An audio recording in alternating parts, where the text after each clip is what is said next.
नमस्ते। आज हम एक बहुत जानी पहचानी सी पर हाँ काफी पेचीदा भावना की तह तक जाएंगे। हाँ, फोमो। बिल्कुल, फोमो यानी फियर ऑफ मिसिंग आउट, कुछ छूट जाने का डर। हम सबने महसूस किया है कभी ना कभी। हाँ, और हमारे पास इस पर कुछ दिलचस्प लेख और विश्लेषण भी हैं, खासकर अनमास्किंग फोमो। तो इरादा यही है कि समझें कि आखिर है क्या भला, ये हमें क्यों महसूस होती है, इसका असर क्या है। और हाँ सबसे जरूरी, इससे निपटे कैसे। बिल्कुल। तो चलिए शुरू करते हैं इसकी पड़ताल। सबसे पहले फोमो है क्या, मतलब सीधे शब्दों में ये वो बेचैनी है, वो चिंता, जब लगता है कि दूसरे लोग कुछ ज्यादा मजेदार या जरूरी काम कर रहे हैं और हम उसमें शामिल नहीं है। हाँ, और इसकी जड़ें काफी गहरी हैं। ये हमारे अंदर की जो सामाजिक जुड़ाव की जरूरत है ना, समूह का हिस्सा बने रहना। बिल्कुल वहीं से आती है ये। अकेले रह जाना पुराने जमाने में खतरनाक था, तो ये एक तरह का सर्वाइवल इंस्टिंक्ट भी है। सही कहा। और आज के जमाने में सोशल मीडिया, उसने तो जैसे इस पे आग में घी डाल दिया है। हाँ, हम लगातार दूसरों की जिंदगी की वो तस्वीरें देखते हैं जो काफी चुनी हुई होती हैं, बिल्कुल। परफेक्ट मोमेंट्स, और अक्सर थोड़ी बढ़ा चढ़ाकर भी पेश की जाती हैं। तो हम अपनी असल जिंदगी की तुलना उनकी हाईलाइट रील से करने लगते हैं। हाँ, ये जो सोशल कंपैरिजन है ना, सोशल मीडिया इसे बहुत बढ़ा देता है। और इससे सीधा असर हमारे आत्मसम्मान पर पड़ता है। अच्छा, तो ये सिर्फ दोस्तों के साथ घूमने फिरने या पार्टी तक ही सीमित नहीं है, मतलब इसका असर और भी जगहों पर है। हाँ हाँ, बहुत ज्यादा मनोवैज्ञानिक तौर पर तो है ही, जैसा हमने कहा, लेकिन इसे कुछ विचारक और गहराई से देखते हैं। जैसे नीचे का रिसेंटिमेंट है, मतलब दूसरों की खुशी देखकर एक तरह की जलन या कड़वाहट। ओके। या फ्राइड के विचारों से भी जोड़ते हैं, वो अकेलेपन का डर और बाहरी दुनिया से जुड़ने की इच्छा। और ये सिर्फ सामाजिक नहीं है। सोचिए करियर के फैसले, अरे वो उस कंपनी में चला गया, मैं यहीं रह गया, कहीं मैंने कुछ मिस तो नहीं कर दिया। हाँ, ये तो होता है। या फिर आजकल ये जो क्रिप्टो का चक्कर है, बिल्कुल, पैसा बनाने का मौका चूक ना जाए। हाँ, वो फोमो है। यहाँ तक कि ऑफिस में प्रोजेक्ट्स को लेकर भी हो सकता है, कहीं दूसरी टीम ज्यादा जरूरी काम तो नहीं कर रही। कमाल है। मतलब ये डर हमारी सोच और फैसलों को हर तरफ से प्रभावित कर सकता है। बिल्कुल। और ये रिग्रेट यानी अफसोस से अलग है, जो हम बीते कल के लिए करते हैं। हाँ, अलग है। रिग्रेट होता है अतीत के फैसलों पर, फोमो है अभी या आने वाले कल के बारे में, कि अभी कुछ हो रहा है या होने वाला है और मैं उसका हिस्सा नहीं हूँ। समझ गया। तो ये है फोमो। अब इसके असर पर आते हैं। आपने सोशल मीडिया का जिक्र किया। हाँ, वो कैसे इसे इतना ज्यादा बढ़ा देता है? देखिए, सोशल मीडिया एक तरह का इको चेम्बर बन जाता है।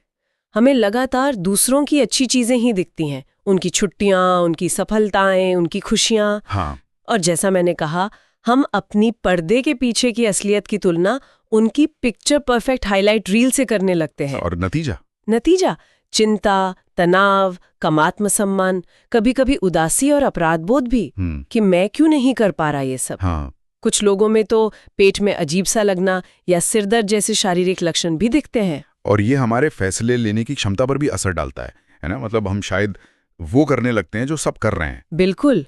फोमो हमें आवेग में बिना सोचे समझे फैसले लेने पर मजबूर कर सकता है। अच्छा।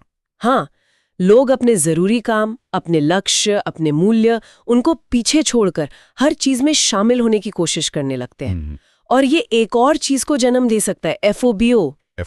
ये क्या है? Fear of a better option. Okay. मतलब हमेशा ये डर कि कहीं कोई और इससे भी बेहतर विकल्प तो मौजूद नहीं। इससे होता ये है कि कोई भी फैसला लेना बहुत मुश्किल हो जाता है। हाँ, कि ये चुन लिया तो वो छूट जाएगा। बिल्कुल। आप एक चीज चुनते हैं और लगातार सोचते रहते हैं कि शायद दूसरा विकल्प बेहतर था। ये बहुत थकाने वाला हो सकता है। ये तो वाकई एक दुष्चक्र जैसा लगता है। तो सवाल ये है कि क्या इससे निकलने का कोई रास्ता है?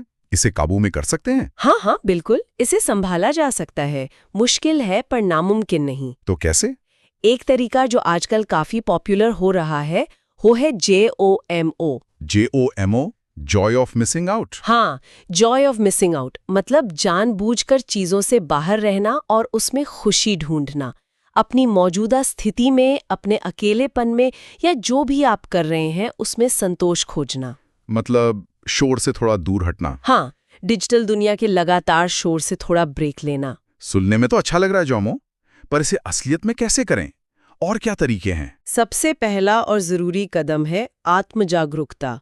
पहचानना कि आपको फोमो कब और क्यों महसूस हो रहा है। ट्रिगर क्या है? हाँ, क्या कोई खास ऐप है या कुछ खास तरह के लोग या कोई खास स्थिति, इसे पहचानना जरूरी है। ठीक है, फिर आती है माइंडफुलनेस, यानी वर्तमान पल में जीने का अभ्यास।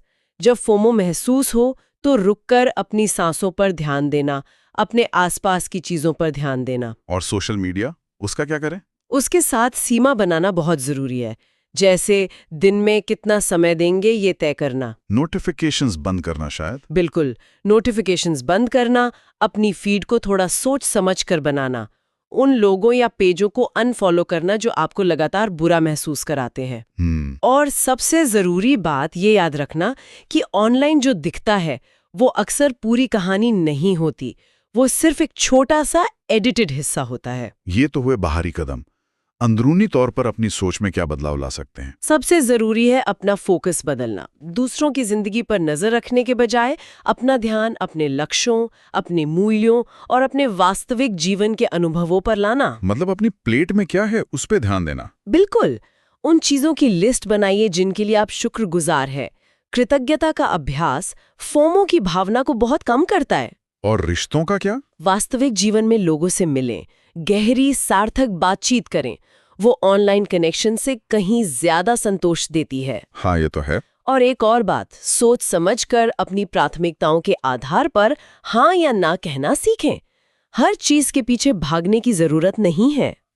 इस डर से फैसले ना लें कि आप कुछ चूक जाएंगे। और शायद ये मानना भी जरूरी है कि हम सब कुछ कर ही नहीं सकते। ये बहुत जरूरी पॉइंट है। ये स्वीकार करना कि हमारा समय, हमारी ऊर्जा सीमित है। इसे एक्सेप्टिंग फिनिट्यूड कहते हैं। अच्छा। जब हम ये मान लेते हैं कि हम हर जगह नहीं हो सकते, हर चीज नहीं कर सकते, तो एक अजीब सी शांति मिलती है। तो लक्ष्य एफएमओ को पूरी तरह खत्म करना नहीं है? शायद नहीं, ये एक मानवीय भावना है। लक्ष्य है इसके असर को कम करना, ताकि ये हमारी जिंदगी पर, हमारी खुशियों पर हावी ना हो पाए। तो कुल मिलाकर फोमो एक बहुत मानवीय अनुभव है। हाँ, खासकर आज की इस हाइपर कनेक्टेड दुनिया में इसे और हवा मिली है। बिल्कुल। लेकिन अच्छी बात यह है कि इसे समझा जा सकता है और सही तरीकों से इसे मैनेज भी किया जा सकता है। हाँ, चाबी यही है कि बाहरी शोर को थोड़ा कम करें और अपनी अंदरूनी आवाज, अपनी संतुष्टि, अपने मूल्यों और अपने असली रिश्तों पर ज्यादा ध्यान दें। बिल्कुल। तो आज के लिए इतना ही। हाँ, जाते जाते एक सवाल सोचने के लिए छोड़ जाते हैं। कहीं ऐसा तो नहीं कि ये जो कुछ चूक जाने का डर है, ये असल में हमें उन अनुभवों, उन रिश्तों और उस सुकून से ही दूर ले जा रहा है जो हमारे लिए शायद सबसे ज्यादा मायने रखते हैं।